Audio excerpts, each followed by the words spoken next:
Hello friends, स्वागत है आप सबका आपका अपना यूट्यूब चैनल अब पढ़ेगा इंडिया में। आज हम लोग इस वीडियो में देखेंगे जो बीपीएससी पीटी का जो एग्ज़ाम होता है उसके मतलब बीपीएससी जो प्रारंभिक परीक्षा में पूछे गए जो जितने भी प्रश्न हैं वो सारे प्रश्न को देखेंगे। इसमें हम लोग सब्जेक्ट वाइज देख रहे हैं। आज हम लोग जो देखेंगे वो है मॉडर्न हिस्ट्री। इससे पहले ऑलरेडी आप लोगों को मैं बता दूं कि इससे पहले ऑलरेडी ज्योग्राफी, केमिस्ट्री, पॉलिटी, ये सारे पार्ट्स के सब्जेक्ट वाइज के वीडियो जितने भी हैं वो ऑलरेडी अपलोडेड है। अगर आप नहीं देखे हैं तो जाकर प्लेलिस्ट से देख सकते हैं। यह जो है वो मॉडर्न हिस्ट्री होगा और ये मॉडर्न हिस्ट्री का पार्ट 1 होगा। इसे क्योंकि मॉडर्न हिस्ट्री में अब तक के लगभग मतलब इस वीडियोज में मैं 1992 से लेकर अब तक जो क्वेश्चन पूछे गए हैं वो सारे क्वेश्चंस को मैं कवर करूंगा। तो 1992 से लेकर अब तक मॉडर्न हिस्ट्री के अप्रॉक्स जो है वो 330 से लेकर 350 के अराउंड के क्वेश्चन पूछे गए हैं। तो इस सारे क्वेश्चंस को हम लोग पार्ट बाई में करके देखेंगे क्योंकि एक वीडियो जो है वो काफ़ी लंबा हो जाएगा। तो आज हम लोग पार्ट 1 देखेंगे। इसमें ऑलमोस्ट हम लोग 100 क्वेश्चन को कवर करेंगे और इसी तरह से फिर पार्ट 2 और पार्ट 3 आएगा। 3 पार्ट में हम लोग पूरे मॉडर्न हिस्ट्री को कंप्लीट कर लेंगे। तो चलिए अब बढ़ते हैं अपने क्वेश्चंस की तरफ। आज का जो हमारा पहला क्वेश्चन है वो यह कह रहा है कि पुर्तगाली उपनिवेश का प्रथम वायसराय जो है वो भारत में कौन हुआ। तो पुर्तगाली भारत में जो प्रथम पुर्तगाली वायसराय था वो कौन था? वो था फ्रांसिस्को दी अल्मेडा। तो इस क्वेश्चन का सही आंसर होगा option number C, Francisco de Almeida. और ये कब से कब तक था? यह जो था वो 1505 से लेकर 1509 तक था। और यही जो फ्रांसिस्को द अल्मेडा था वो 1505 में भारत पहुंचा था और 1509 ईस्वी में अल्मेडा जो था वो टर्की, गुजरात और मिस्र की संयुक्त सेना को पराजित करके द्वीप पर अधिकार कर लिया था। एक चीज़ याद रखिएगा, जब द्वीप पर अधिकार कर लेता है फ्रांसिस्को द अल्मेडा, उसके बाद पुर्तगाली जो है वो हिंद महासागर में सबसे अधिक भी है जो शक्तिशाली हो जाते हैं। फिर इसके बाद यानी फ्रांसिस्को द अल्मेडा के बाद 1509 ईस्वी में अल्फांसो द अल्बुकर्क भारत में पुर्तगालियों का वायसराय बनता है जो 1510 में बीजापुर के यूसुफ आदिल शाह से गोवा को जीत लेता है। नेक्स्ट क्वेश्चन हमारा है कि बंगाल की खाड़ी में समुद्री डकैती हेतु हुगली का उपयोग कौन करता था? तो यह करते थे पुर्तगाली। तो इस क्वेश्चन का जो सही आंसर होगा वो होगा ऑप्शन नंबर सी, पुर्तगालियों के द्वारा यह किया जाता था। साथ ही साथ याद रखिएगा पुर्तगालियों जो है वो अपनी पहली व्यापारी कोठी भी जो है वो कोचीन में खोली थी। नेक्स्ट कह रहा है कि निम्नलिखित अंग्रेजों में से किसे जहांगीर ने खान की उपाधि से सम्मानित किया था? तो जहांगीर जो है वो खान की उपाधि से सम्मानित किया था हॉकिंस को। तो इस क्वेश्चन का सही आंसर होगा वो होगा ऑप्शन नंबर ए। हॉकिंस जो था वो ईस्ट इंडिया कंपनी का एक कर्मचारी था और साथ ही साथ व्यापारी था। वह जो है वो जहांगीर के नाम इंग्लैंड के जो राजा थे जेम्स प्रथम, उसका पत्र लेकर 1608 में सूरत आया था और फिर 1609 में आगरा में मुगल सम्राट जहांगीर से भेंट किया था और जहांगीर जो था उसको हॉकिंस को 400 का मनसब और फिरंगी खां या फिर इंग्लिश खान की उपाधि प्रदान करता है। नेक्स्ट कह रहा भारत में 1612 ईस्वी में अंग्रेजों ने अपनी पहली फैक्ट्री कहाँ स्थापित की थी? तो अंग्रेज जो है वो अपनी पहली फैक्ट्री जो है वो सूरत में स्थापित किया था। तो इस क्वेश्चन का सही आंसर होगा वो होगा ऑप्शन नंबर डी, सूरत में। जहांगीर जो था वो 1613 ईस्वी में एक फरमान जारी करता है और उसी फरमान में अंग्रेजों को सूरत में थॉमस अल्बर्ट के अधीन व्यापारी कोठी खोलने की इजाज़त दी जाती है। नेक्स्ट कह रहा है कि डच ईस्ट इंडिया कंपनी ने किस वर्ष अपनी फैक्ट्री पटना में स्थापित किया था? तो देखिए डच ईस्ट इंडिया कंपनी की अगर हम लोग बात करते हैं तो सर्वप्रथम देखा जाए तो 1638 ईस्वी में सर्वप्रथम पटना में डच ईस्ट इंडिया कंपनी का प्रवेश होता है।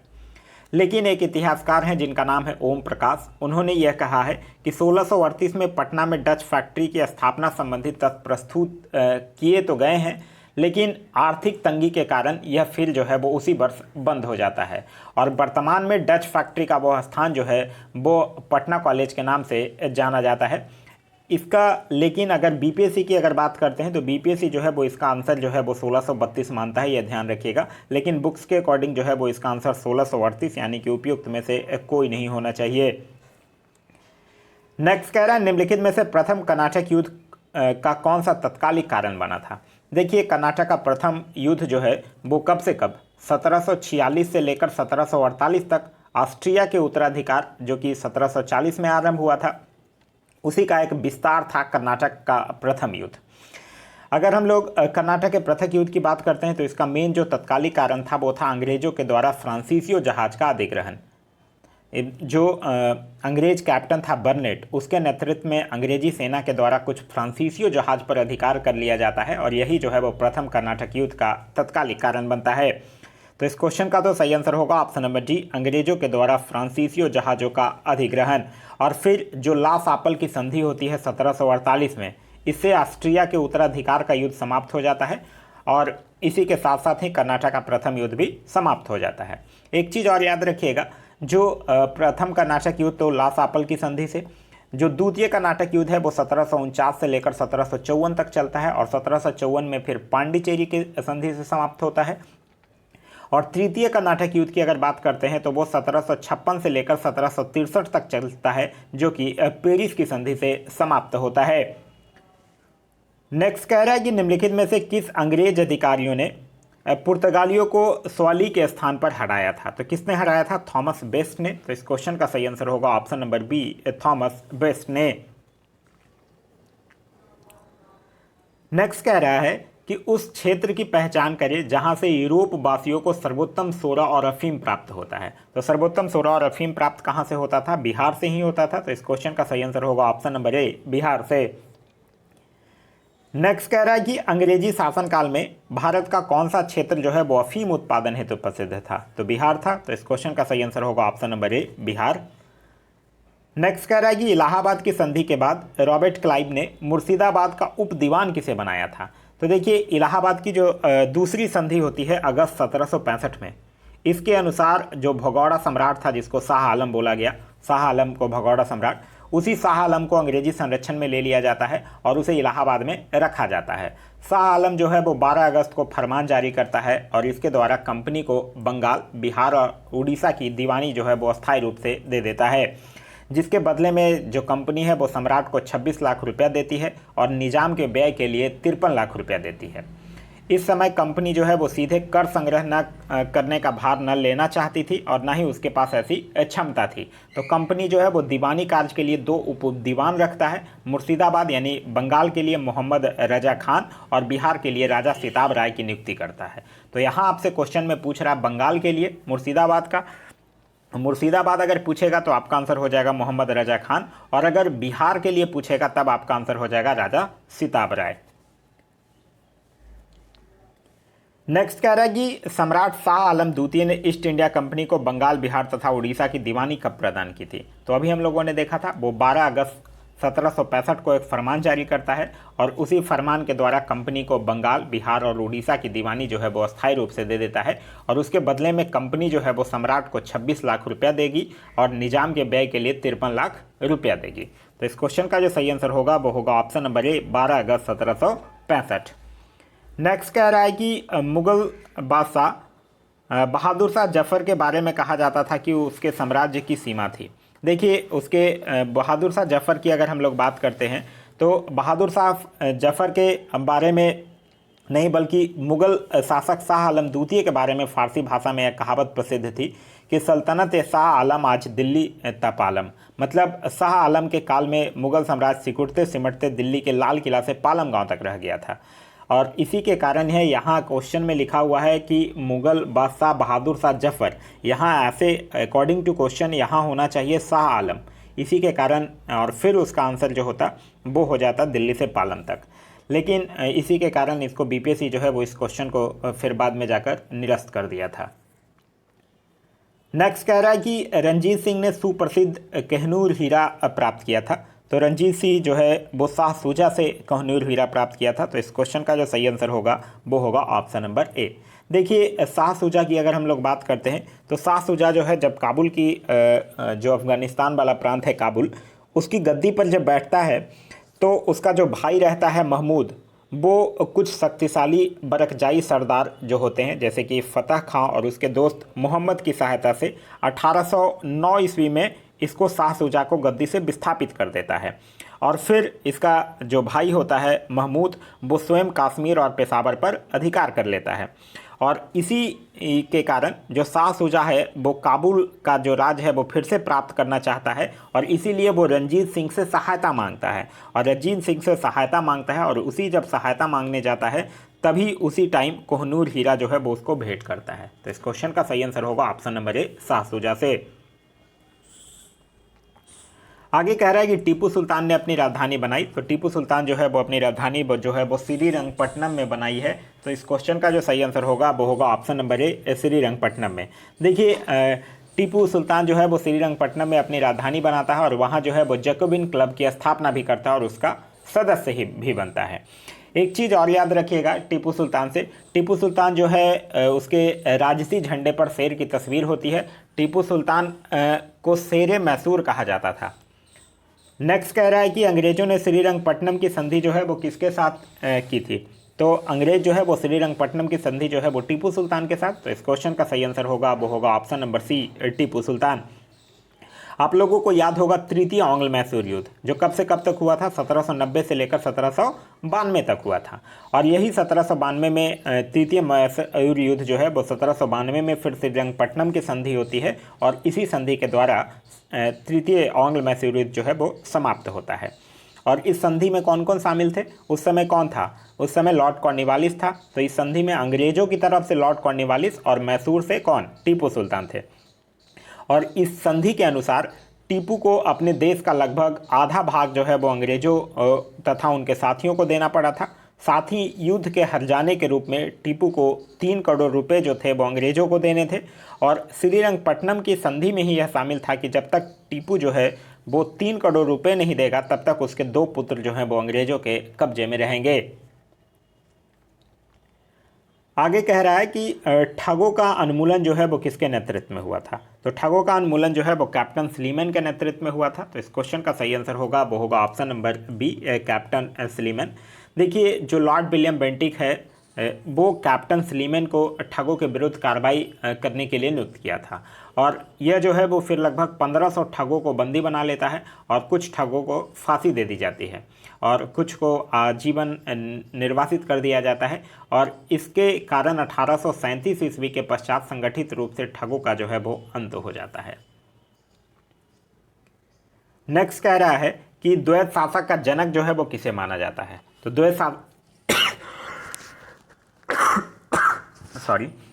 कह रहा है द्वैत शासक का जनक किसे माना जाता है, तो द्वैत शासक का जनक जो है वो सर लियोनियर कार्टिस को माना जाता है। तो इस क्वेश्चन का सही आंसर होगा वो होगा ऑप्शन नंबर डी। ये जो सर लियोनियल कार्टिस हैं इनको द्वैत शासक का जनक माना जाता है। जो भारत सरकार अधिनियम 1919 आप लोग पढ़े होंगे, इसके द्वारा प्रांतों में दोहरी शासन प्रणाली आरंभ की गई है और इसमें प्रांतीय विषयों को दो भागों में बांटा गया था। एक था आरक्षित विषय और दूसरा था हस्तांतरित विषय। नेक्स्ट कह रहा है भारत में प्रथम रेलवे लाइन जो है वो किस ब्रिटिश गवर्नर के समय बिछाई गई थी, तो यह जो है भारत में प्रथम रेलवे लाइन कब बिछाई गई थी, 1853 में बम्बई से लेकर थाने के बीच। तो इस क्वेश्चन का जो सही है 1853 में कौन था, लॉर्ड डलहौजी। और लॉर्ड डलहौजी को ही भारत में रेलवे का जनक माना जाता है। एक चीज़ याद रखिएगा, अगर आपसे पूछ दिया जाए कि दूसरी रेलवे लाइन कहाँ बिछाई गई थी, तो दूसरी रेलवे लाइन जो है वो 1854 में कलकत्ता से रानीगंज के बीच बिछाई गई थी। नेक्स्ट कह रहा है कि मुंगेर का बरियाताल विरोध का उद्देश्य क्या था, तो इसका मुख्य उद्देश्य था बकासत भूमि की वापसी की मांग। तो इस क्वेश्चन का सही आंसर होगा वो होगा ऑप्शन नंबर ए। जो मुंगेर का बरियाताल विरोध था इसका उद्देश्य जो था वो बकासत भूमि की वापसी की मांग थी और यह जो है वो 1935 में कार्यानंद शर्मा के नेतृत्व में चलाया गया था। नेक्स्ट कह रहा है 1857 में भारत का गवर्नर जनरल कौन था, तो 1857 में भारत का गवर्नर जनरल था लॉर्ड कैनिंग। तो इस क्वेश्चन का सही आंसर होगा वो होगा ऑप्शन नंबर सी, क्योंकि लॉर्ड कैनिंग का टेन्योर कब से कब था, लॉर्ड कैनिंग का टेन्योर था 1856 से लेकर 1862 तक। लॉर्ड कैनिंग से एक चीज़ और याद रखिएगा, लॉर्ड कैनिंग जो था वो भारत में कंपनी के द्वारा नियुक्त अंतिम गवर्नर जनरल और ब्रिटिश सम्राट के अधीन नियुक्त भारत का पहला वायसराय था। वहीं कैनिंग की अगर बात करते हैं तो कैनिंग से और कुछ इंपॉर्टेंट चीज़ याद रखिएगा। कैनिंग जो था वो डॉक्टराइन ऑफ लैप्स यानी जो राज्य विलय की नीति थी उसको समाप्त कर दिया था और कैनिंग के समय ही 1856 में विधवा पूर्ण विवाह अधिनियम भी जो था वो स्वतंत्र रूप से लागू हुआ था। नेक्स्ट कह रहा है कि अंग्रेजी भारतीय सेना में चर्बी वाले कारतूसों से चलने वाले एनफील्ड राइफल जो है वो कब शामिल किया गया था, तो देखिए यह बात है दिसंबर 1856 की, जब सरकार जो है वो पुराने लोहे वाले बंदूक जो होते थे ब्राउन बेस उसके स्थान पे नया एनफील्ड राइफल का प्रयोग का निश्चय किया था और इस नई राइफल में कारतूस के ऊपर भाग को मुंह से काटना पड़ता था और फिर जनवरी 1857 में बंगाल में यह अफवाह फैल गया था कि चर्बी वाले कारतूस में गाय और सूअर की चर्बी है। इसी के कारण सैनिक अधिकारियों के द्वारा इसका विरोध किया गया था, जो सैनिक लोग थे उसका विरोध किया गया था, और यही कारतूस जो था वो 1857 के विद्रोह का तत्कालिक कारण भी बना था। तो इस क्वेश्चन का सही आंसर जो होगा वो होगा ऑप्शन नंबर बी, दिसंबर 1856। नेक्स्ट कह रहा है कि 1857 के विद्रोह का नेतृत्व जो है वो बिहार में किसने किया था। यहाँ पूछ रहा है बिहार में किसने किया था, तो बिहार में किए थे कुंवर सिंह, जो कि जगदीशपुर से। अच्छा, जगदीशपुर में दमनकर्ता कौन था बिहार में, तो वो था विलियम टेलर और बिसेंट आयर। वहीं अगर आपसे पूछ दे खान बहादुर खान, तो इन्होंने बरेली में किया था। और तथ्य टोपे की अगर बात करते हैं तो ये कानपुर में सैन्य नेतृत्व किए थे।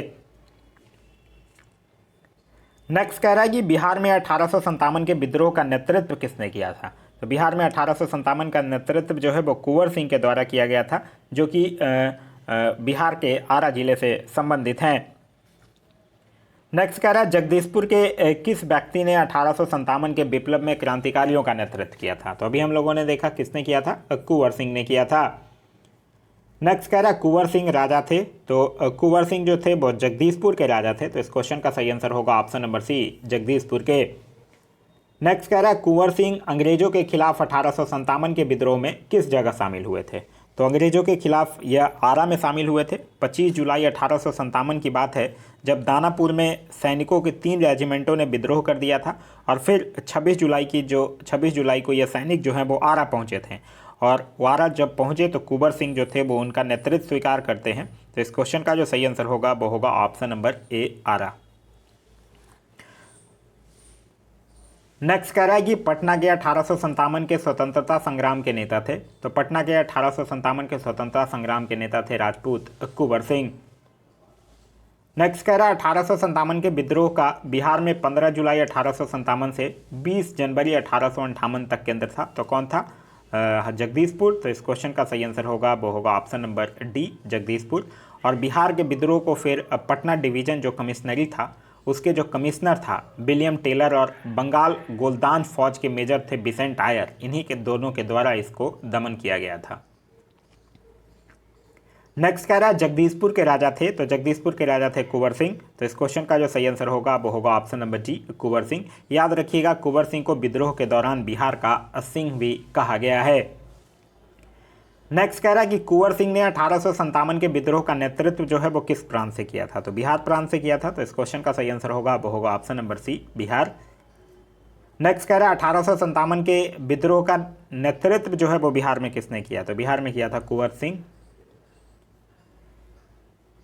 नेक्स्ट कह रहा है निम्नलिखित में से कौन जो है वो 1857 के विद्रोह में अंग्रेजों का सबसे कट्टर दुश्मन था। तो अंग्रेजों का सबसे कट्टर दुश्मन था मौलवी अहमदुल्ला शाह। तो इस क्वेश्चन का सही आंसर होगा वो होगा ऑप्शन नंबर ए। मौलवी अहमदुल्ला शाह से आप लोगों को याद होगा, इन्होंने फैजाबाद में विद्रोह को अपना नेतृत्व प्रदान किया था। यह जो थे वो अंग्रेज के सबसे कट्टर दुश्मन थे।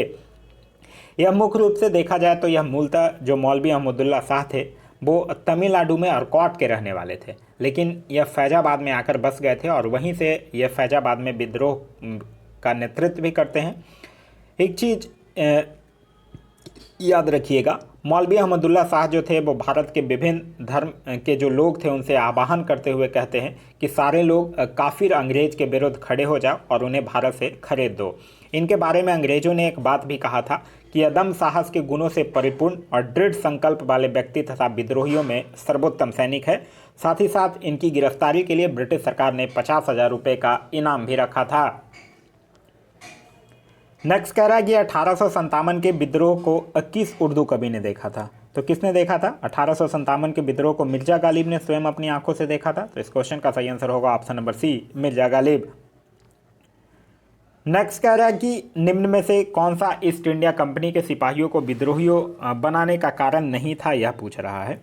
ईसाई धर्म फैलाने के लिए कंपनी के अधिकारियों का प्रयास यह था। जहाज पर यात्रा करने के लिए सिपाहियों को आदेश, ये भी था। भत्ते की रोकथाम, ये भी था।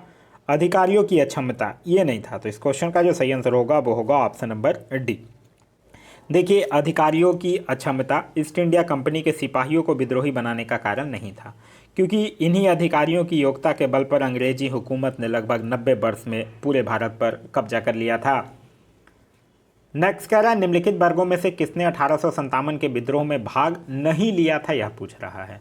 ठीक है, तो नहीं भाग, खेतिहर मजदूर ने भाग लिया था, कृषक भी भाग लिए थे, साहूकार जो है वो भाग नहीं लिए थे और जमींदार भी जो है वो भाग नहीं लिए थे। तो इस क्वेश्चन का जो सही आंसर होगा वो होगा ऑप्शन नंबर डी, सेकंड और फोर्थ जो है वो भाग नहीं लिया था। देखिए, जो भारतीय राजवाड़ा हुआ करता था उसके अधिकांश शासक और बड़े जमींदार जो थे वो मतलब मोस्टली जो थे वो स्वार्थी किस्म के थे और उन्होंने अंग्रेजों की सख्ती से भयभीत होकर विद्रोह में शामिल नहीं हुए थे। साथ ही साथ जो ग्वालियर के सिंधिया हो गए, इंदौर के होलकर हो गए, हैदराबाद के निजाम हो गए, जोधपुर के राजा, भोपाल के नवाब, ये सब जो थे वो दूसरे अन्य सरदारों और बड़े जमींदारों ने जो लोग थे ये सब वो सब विद्रोह को कुचलने में अंग्रेजों की सक्रिय सहायता भी की थी। जो गवर्नर जनरल केनिंग था वो बाद में एक टिप्पणी भी किया था कि तूफान के ये जो शासक लोग हैं वो तूफान के आगे बांध की तरह काम किया है, वरना यह तूफान एक ही लहर में हमें बहा लेकर चला जाता। नेक्स्ट कह रहा है निम्नलिखित में से कौन सा कथन जो है वो सही है, यह आपसे पूछ रहा है। कह रहा है 1857 में दरभंगा, डुमराव और हटवा के महाराजाओं और उनके साथी जमींदारों ने आदमी तथा पैसों से अंग्रेजों की मदद की, ये बिल्कुल सही है।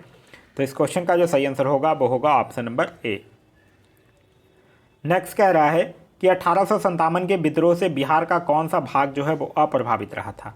तो बिहार का मुंगेर वाला जो भाग है वो अप्रभावित रहा था। तो इस क्वेश्चन का जो सही आंसर होगा वो होगा ऑप्शन नंबर 5, किसमें है, ऑप्शन नंबर बी में। देखिए, मेनली जो 1857 का विद्रोह था वो बिहार में आरा, दानापुर, पटना, मुजफ्फरपुर और शाहाबाद ये सब क्षेत्रों में फैला हुआ था। मुंगेर जो था वो अप्रभावित था। तो इस क्वेश्चन का सही आंसर होगा वो होगा ऑप्शन नंबर बी। नेक्स्ट कह रहा है 1857 का विद्रोह जो है वो लखनऊ में किसके नेतृत्व में आगे बढ़ा। तो लखनऊ में पूछ रहा है, लखनऊ यानी अवध की बात कर रहा है। तो अवध में कौन, बेगम ऑफ अवध। तो इस क्वेश्चन का जो सही आंसर होगा वो होगा option number A, Begum of Awadh यानी बेगम हजरत महल के द्वारा यह किया गया था।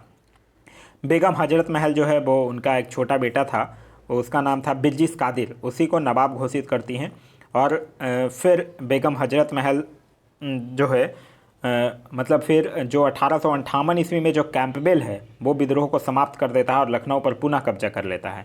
लेकिन जो बेगम हजरत महल हैं वो आत्मसमर्पण करने से इनकार कर देती हैं और नेपाल चली जाती हैं।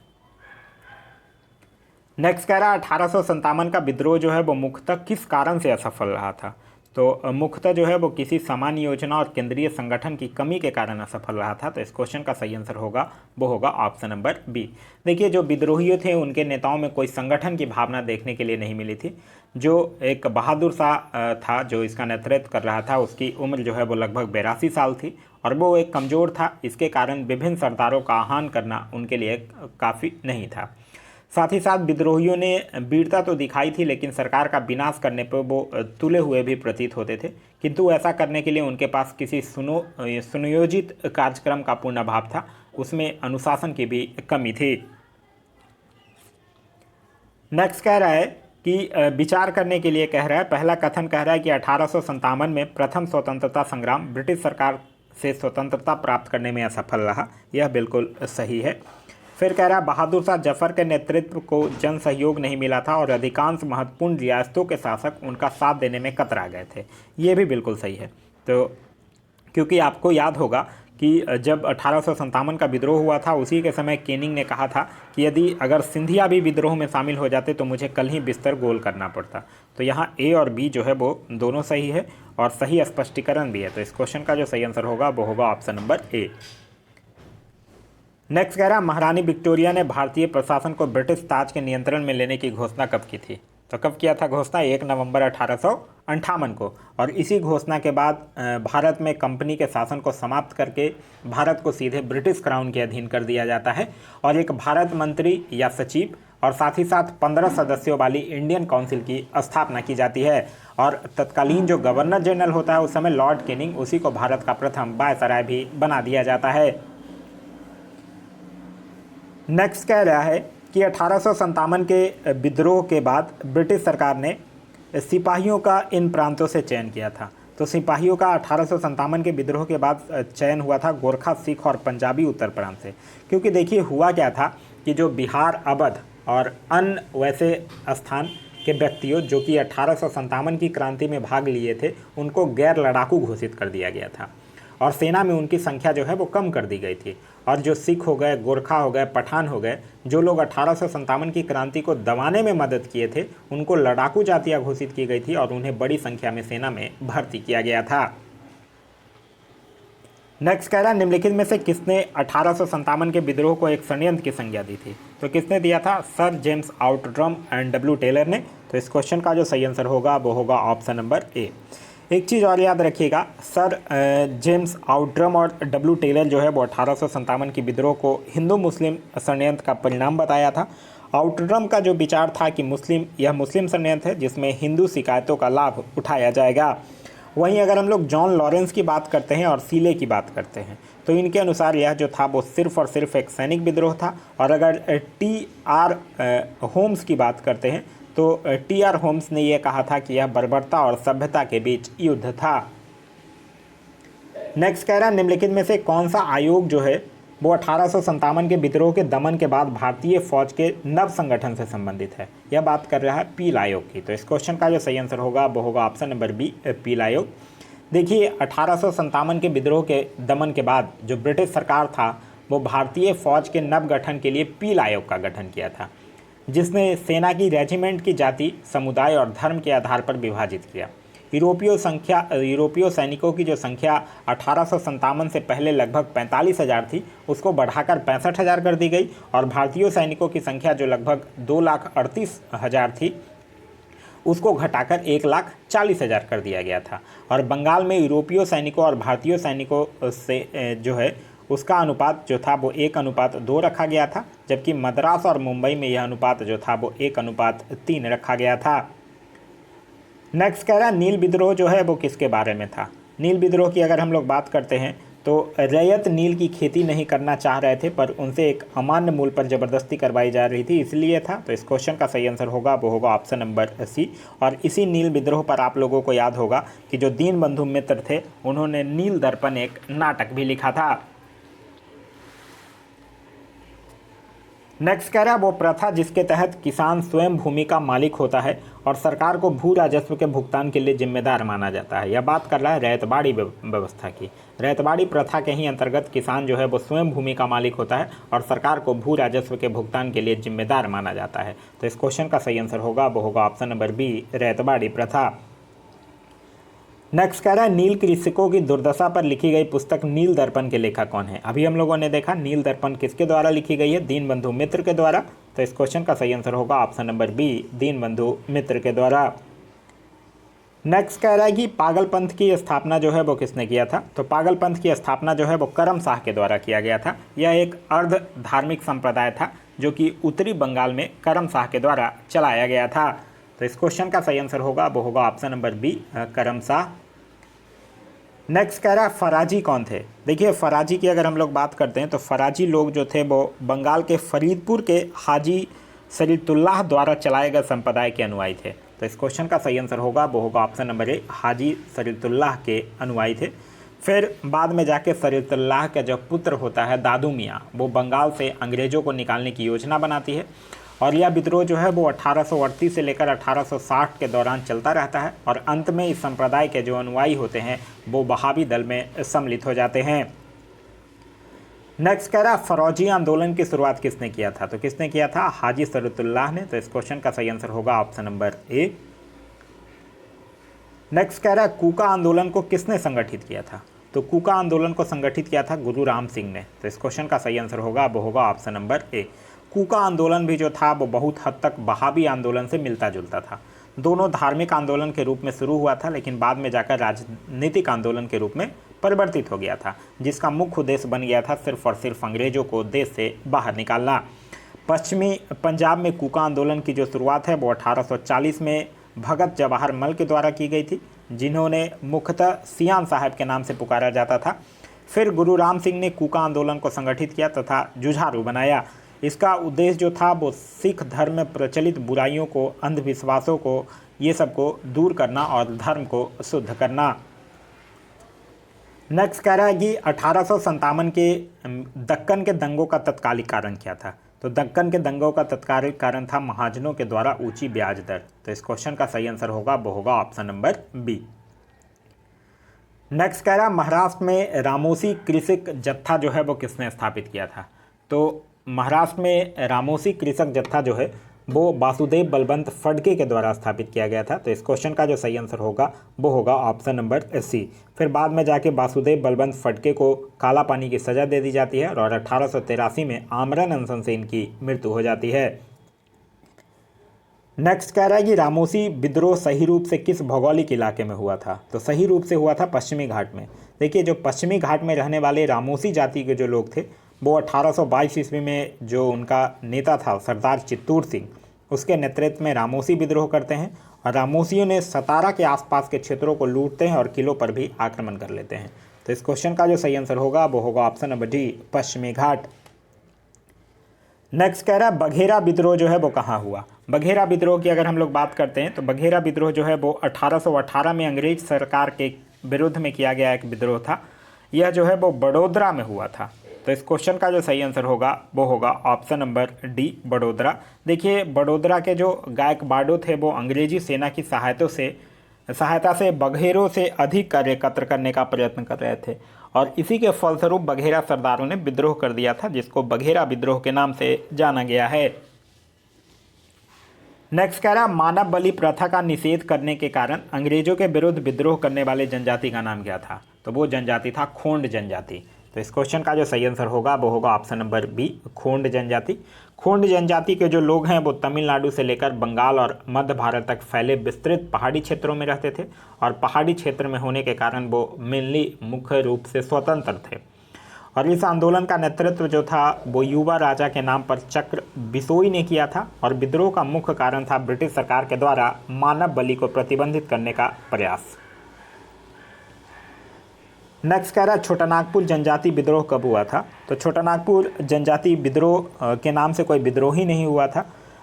छोटानागपुर जनजाति विद्रोह जो है वो इस क्षेत्र में हुए विद्रोह की एक लंबी श्रृंखला है जिसे अलग अलग नामों से जाना जाता है, जैसे कि कोल विद्रोह 1831 से 1836, संताल विद्रोह 1855 से 1856 और मुंडा विद्रोह 1899। तो इसी के कारण इसको बीपीएससी जो है वो इस क्वेश्चन को निरस्त कर दिया था।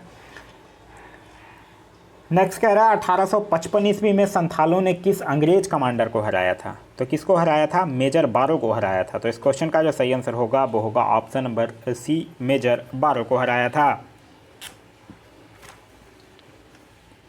नेक्स्ट कह रहा है कि उल गुलान विद्रोह जो है वो किससे जुड़ा हुआ था। उल गुलान विद्रोह जो है वो बिरसा मुंडा से जुड़ा हुआ था। तो इस क्वेश्चन का जो सही आंसर होगा वो होगा option number D, Birsa Munda से जुड़ा हुआ था। नेक्स्ट कह रहा है बिरसा मुंडा का कार्य क्षेत्र क्या था। तो बिरसा मुंडा का कार्य क्षेत्र रांची से लेकर भागलपुर तक था। बिरसा मुंडा का जो मुख्य उद्देश्य है वो जनजातियों में समाज सुधार करना और उन्हें ब्रिटिश सत्ता से दूर रखना था। तो इस क्वेश्चन का जो सही आंसर होगा वो होगा option number B, Ranchi. Next कह रहा है 1899 1900 ईस्वी की मुंडा क्रांति का नेता कौन था। तो वो कौन था, बिरसा मुंडा। तो इस क्वेश्चन का सही आंसर होगा ऑप्शन नंबर सी। देखिए मुंडा आदिवासियों का विद्रोह जो है वो 1899 से लेकर 1900 के बीच हुआ और 1895 ईस्वी में बिरसा जो है वो अपने आप को भगवान का दूत घोषित करते हैं और हजारों मुंडाओं का नेता बन जाते हैं। नेक्स्ट कह रहा है बिरसा मुंडा जो है वो किसके पक्ष में थे। तो बिरसा मुंडा झारखंड के पक्ष में थे। देखिए बिरसा मुंडा का आंदोलन जो है वो असफल हो गया था और झारखंड राज्य की स्थापना जो है वो अधूरी रह गई थी। लेकिन फिर जब बाद में जाकर बिहार का विभाजन होता है, झारखंड और राज्य की स्थापना की जाती है, तब बिरसा मुंडा को श्रद्धांजलि देने हेतु झारखंड राज्य की जो स्थापना है वो बिरसा मुंडा के ही जन्म दिवस यानी कि 15 नवंबर के दिन ही किया गया था। तो इस क्वेश्चन का जो सही आंसर होगा वो होगा ऑप्शन नंबर ए, झारखंड। नेक्स्ट कह रहा है हौज विद्रोह हुआ। तो हौज विद्रोह की अगर हम लोग बात करते हैं तो ये 1820 से 1821 के दौरान और इसका मुख्य केंद्र जो था वो संथाल परगना था। नेक्स्ट कह रहा है कि किस स्थान पर आदिवासियों ने अंग्रेजों के खिलाफ विद्रोह किया था। तो किस स्थान पे किया था। देखिए छोटानागपुर की हो और मुंडा जनजातियों ने 1820-22 में और फिर 1831 ईस्वी में ब्रिटिश सेनाओं को चुनौती दिया था और इस क्षेत्र के कारण इसमें 1837 में तक अशांति व्याप्त रही थी। सिंध के जनजातियों ने भी लगातार जो है वो अंग्रेजों के विरुद्ध विद्रोह किया था। तो कोई एक पर्टिकुलर नहीं है, तो इस क्वेश्चन का ऐसे आंसर होना चाहिए ऑप्शन नंबर ई, उपयुक्त में से कोई नहीं। या एक से अधिक होना चाहिए मतलब। कह रहा है इनमें से किसने अंग्रेजी ईस्ट इंडिया कंपनी के कंट्रोल के खिलाफ बगावत नहीं किया था? तो किसने नहीं किया था? हैदराबाद के निजाम ने नहीं किया था। तो इस क्वेश्चन का सही आंसर होगा ऑप्शन नंबर बी। नेक्स्ट कह रहा है अफगानिस्तान के प्रति आक्रामक नीति जो है वो किस वायसराय ने अपनाई थी? तो वो अपनाया था लॉर्ड लिटन ने। तो इस क्वेश्चन का सही आंसर होगा option number B, Lord Lytton. Lord Lytton का जो टेन्योर था वो 1876 से लेकर 1880 तक था। लॉर्ड लिटन से जो कुछ और याद रखने वाली बातें हैं, याद रखिएगा, इसने मार्च 1878 में बर्नाकुलस प्रेस एक्ट पारित किया था और रिचर्ड स्ट्रैची की अध्यक्षता में 1878 में एक अकाल आयोग की भी नियुक्ति किया था।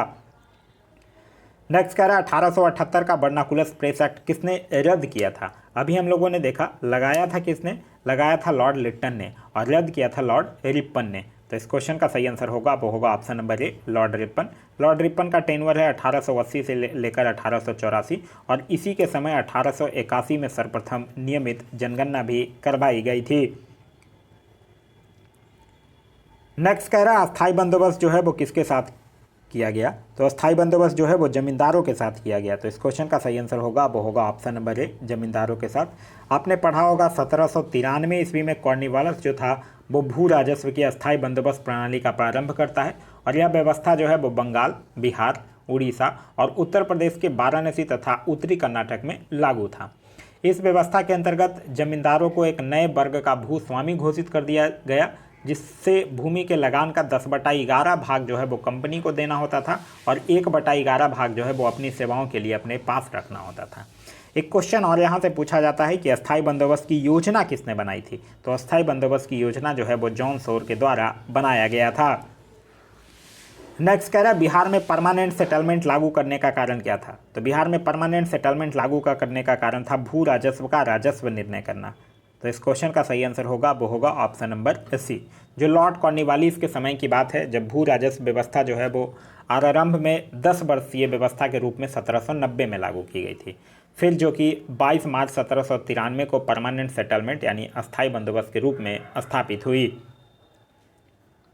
नेक्स्ट कह रहा है रिक्त स्थानों की पूर्ति कीजिए, ब्लैंक दिया हुआ है और आगे कह रहा है बंगाल और बिहार में भूमि पर किराएदारों के अधिकारों को बंगाल किराएदारी अधिनियम के द्वारा किया गया था।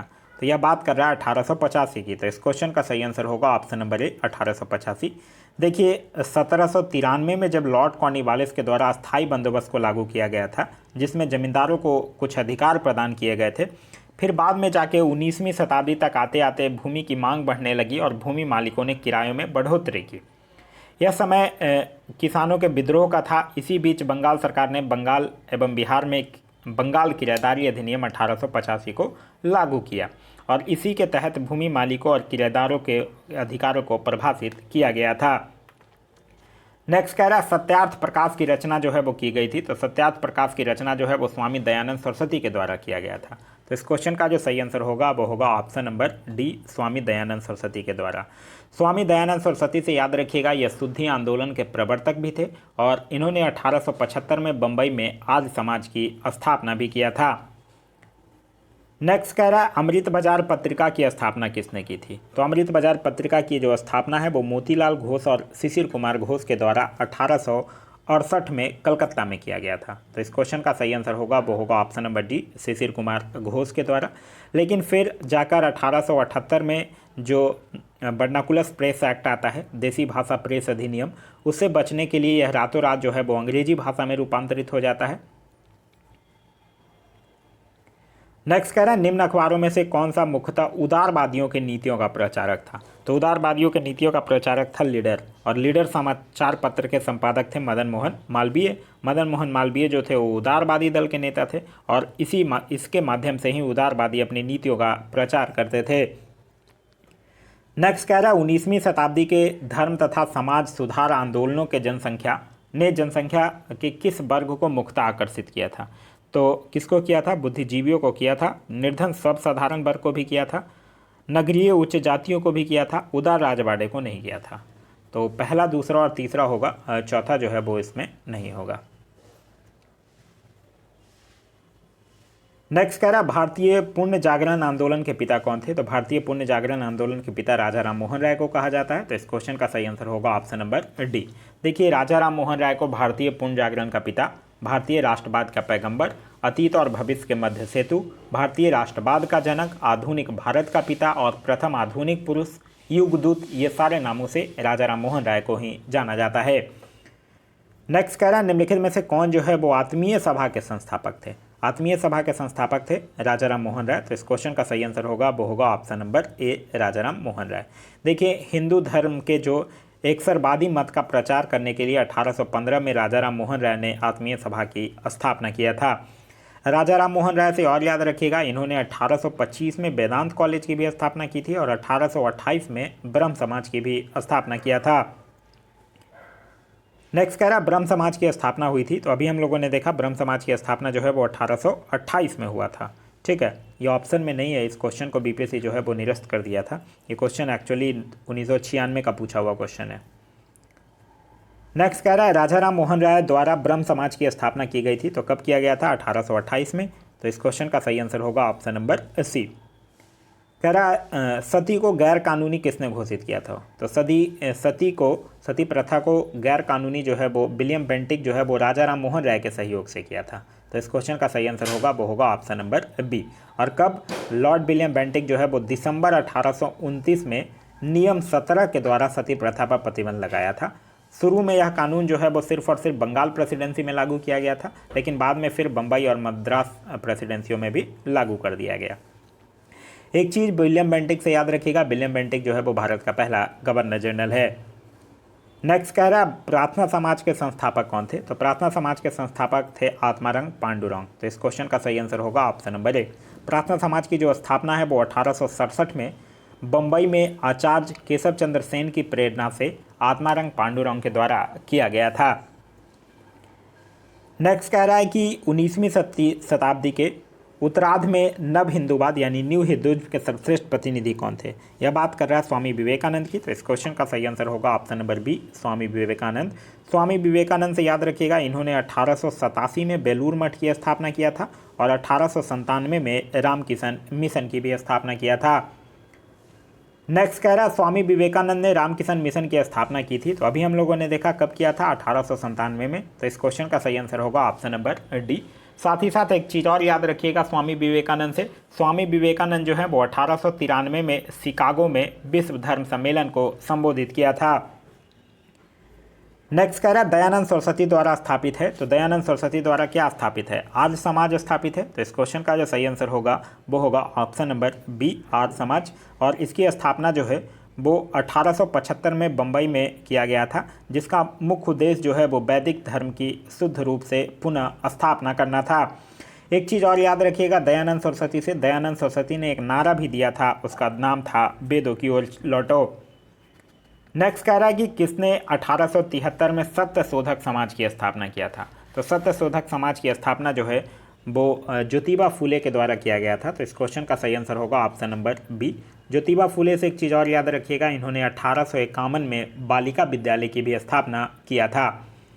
साथ ही साथ इन्होंने अपनी एक पुस्तक लिखी थी गुलामगिरी, जिसमें अपने संगठन सत्य शोधक समाज के द्वारा पाखंडी ब्राह्मणों और उनके अवसरवादी धर्म ग्रंथों से निम्न जातियों की रक्षा की आवश्यकता पर बल दिया था। नेक्स्ट कह रहा है सत्य शोधक समाज की स्थापना किसने किया था? सत्य शोधक समाज की स्थापना अभी हम लोगों ने देखा ज्योतिबा फुले के द्वारा किया गया था। आगे कह रहा है कि थियोसॉफिकल सोसाइटी की स्थापना किसने किया था? तो थियोसॉफिकल सोसाइटी की स्थापना जो है वो एक रूसी महिला मैडम HP बॉल्स्टकी और एक अमेरिकी सैनिक अधिकारी थे जिनका नाम था कर्नल एल्कॉट, इनके द्वारा किया गया था 1875 में न्यूयॉर्क में। तो इस क्वेश्चन का जो सही आंसर होगा वो होगा option number A, madam HP बॉल्स्टकी। नेक्स्ट कह रहा है भारतीय राष्ट्रीय कांग्रेस की प्रथम महिला अध्यक्ष कौन थी? देखिए, भारतीय राष्ट्रीय कांग्रेस की प्रथम महिला अध्यक्ष थी श्रीमती एनी बेसेंट। तो इस क्वेश्चन का जो सही आंसर है ऑप्शन नंबर बी। और कब 1917 में कलकत्ता में थी एनी बेसेंट, याद रखिएगा, ये प्रथम महिला थी। फिर इसके ठीक 8 साल बाद 1925 में भारत की प्रथम महिला बनती हैं जिनका नाम है सरोजनी नायडू, ये कानपुर में बनती हैं। ठीक है, और फिर इसके 8 साल बाद मतलब 1917 से 8 साल बाद 1925 और 1925 से 8 साल बाद 1933 में फिर कलकत्ता अधिवेशन की अध्यक्षता करती हैं नलिनी सेन गुप्ता। और यही तीन लेडीज़ हैं जो कांग्रेस की अध्यक्षता करती हैं। तो 1917, उसके 8 साल बाद 1925 और उसके 8 साल बाद 1933। 1917 में कलकत्ता में एनी बेसेंट, 1925 में कानपुर में सरोजनी नायडू और 1933 में कलकत्ता में नलिनी सेन गुप्ता। नेक्स्ट कह रहा है भारत में नारी आंदोलन जो है वो इनकी प्रेरणा से प्रारंभ हुआ। तो भारत में नारी आंदोलन की अगर हम लोग बात करते हैं तो इस क्वेश्चन का ऐसे तो सही आंसर हो जाएगा ज्योतिबा फूले। लेकिन देखिए अगर इस क्वेश्चन में रमाबाई ऑप्शन में रहता तब उसका आंसर यही होता, जो कि महादेव गोविंद रानाडे की पत्नी थी श्रीमती रमाबाई। उन्होंने सेवा सदन नामक एक संगठन की भी स्थापना किया था। तो अगर रमाबाई रहता तो ये आंसर होता, नहीं है तो ज्योतिबा फूले आप टिक कर सकते हैं।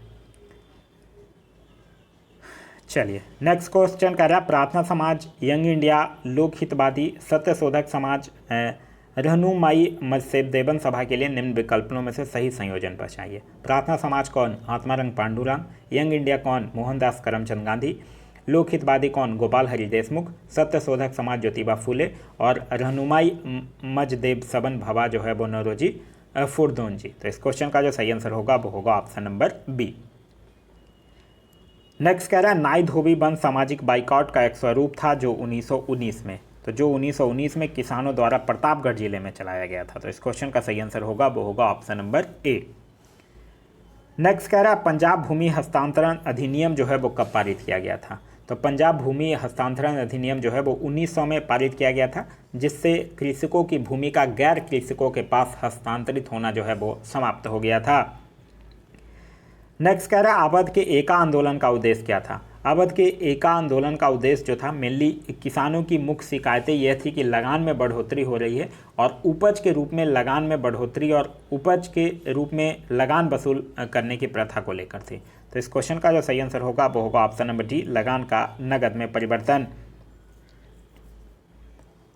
देखिए यह जो एका आंदोलन था, इस आंदोलन में सरकार को लगान देना बंद नहीं किया गया था, जबकि आंदोलनकारी थे उनका प्रमुख मांग था कि बढ़ती महंगाई के कारण लगान का नगद में रूपांतरण किया जाए।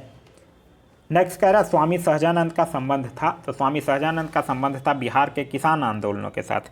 तो इस क्वेश्चन का जो सही आंसर होगा वो होगा ऑप्शन नंबर सी, बिहार के किसान आंदोलनों के साथ। स्वामी सहजानंद जो थे वो बिहार प्रांतीय किसान सभा की स्थापना भी किए थे और अखिल भारतीय किसान सभा के एक प्रमुख नेता भी थे। इनके कृषि सुधार कार्यक्रम का वास्तविक लक्ष्य जो था वो जमींदारी प्रथा का उन्मूलन और कृषकों को मालिकाना हक दिलाना था। किसानों के प्रति इनकी समर्पित सेवाओं के कारण इनको किसान प्राण भी कहा जाने लगा था। नेक्स्ट कह रहा है कि इनमें से कौन जो है वो बिहार में किसान आंदोलन से जुड़े हुए थे। तो किसान आंदोलन से कौन जुड़े हुए थे? राजेंद्र प्रसाद जो थे वो किसान आंदोलन से जुड़े हुए थे। साथ ही साथ आप लोगों ने पढ़ रखा होगा कि जब सितंबर 1946 में जो अंतरिम सरकार का गठन होता है उसमें वो खाद्य और कृषि मंत्री भी रहते हैं। तो इस क्वेश्चन का जो सही आंसर होगा वो होगा ऑप्शन नंबर ए, राजेंद्र प्रसाद। नेक्स्ट कह रहा है कि सुरक्षा प्रकोष्ठ की नीति संबंधित है। तो सुरक्षा प्रकोष्ठ की नीति जो है वो वारेन हेस्टिंग्स से संबंधित है, जिसको कि हम लोग घेरे की नीति कहते हैं। तो इस क्वेश्चन का सही आंसर होगा ऑप्शन नंबर ए, वारेन हेस्टिंग्स। वारेन हेस्टिंग्स से और भी चीज़ें याद रखिएगा।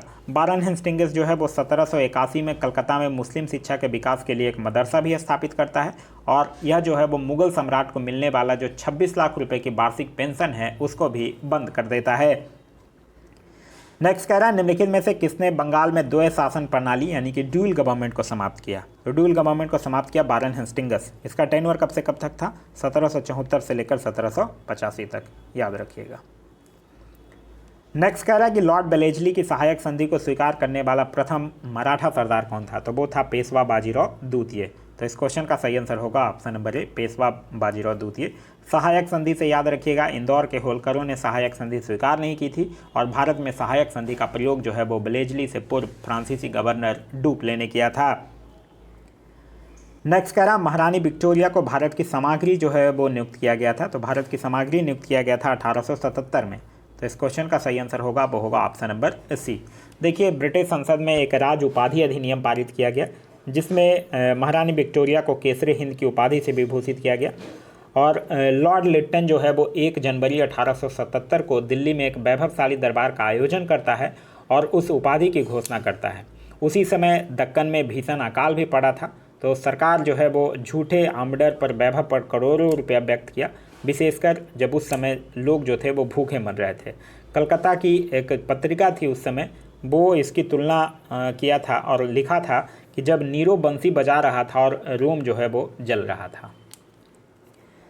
नेक्स्ट क्वेश्चन है कि बम्बई प्रेसिडेंसी एसोसिएशन की स्थापना किसने किया था? तो बम्बई प्रेसिडेंसी एसोसिएशन की स्थापना जो है वो फिरोज शाह मेहता, केटी तैलंग और बदरुद्दीन तैयब जी के द्वारा किया गया था और इसका उद्देश्य जो था वो लोगों में राजनीतिक विचारों का प्रचार प्रसार करना था। तो इस क्वेश्चन का सही आंसर होगा ऑप्शन नंबर ई, उपयुक्त में से एक से अधिक।